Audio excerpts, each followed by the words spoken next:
مقامات روسیه والنتینا چوپک حامی شناخته حقوق مهاجران را در فرودگاه شرمتو شهر مسکو بازداشت کرده اجازت ندادند که وارد روسیه شود.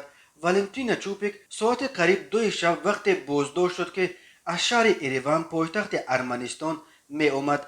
در فرودگاه شرمتو کارمندان مقامات حفظ حقوق او را رسما خبر کردند که بر اساس قرار وزارت کارهای داخلی روسیه او را از مقام پناهنده محروم کردند و تا سال 2051 یعنی برای 30 سال از حق ورود به روسیه محروم کردند.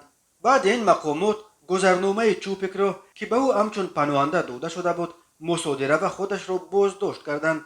والنتینا چوپک 7 سپتامبر سال 1973 در شهر تاشکند پایتخت ازبکستان به دنیا آمده در دوران اسلام کریموف در روسیه پناهنده شده بود. یاران حامی حقوق به پایگاه خبری بامداد خبر دادند که علاقه با چوپک بعد آنکه او خبر بازداشتش در مرز را با عکس‌ها و سندهای رسمی فرستاد کنده شده است. آنها گمان میبرند که شاید والنتینا چوپک را برای اخراج به ازبکستان آماده کرده ایستادند. یارانش ترس دارند که در ازبکستان او میتواند مورد شکنجه از جانب مقامات امنیتی تاشکند قرار بگیرد.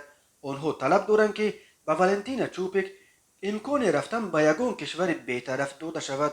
یاران والنتینا چوپک مطمئنند که محروم کردن او از مقام پناهنده و زپرید برای 30 سال یک نوع انتقام برای موقع فعال شهروندی است که این حامی حقوق در عرصه حمایت از حق مهاجران نمایش میداد.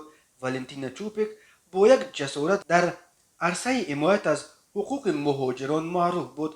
او اصلا فرق نمیگذاشت که از حقوق کی حمایت میکند، مهاجر تاجیک، ازبک، قرغیز و حتی از افریقا، همه برای او برادر و خودی بودند.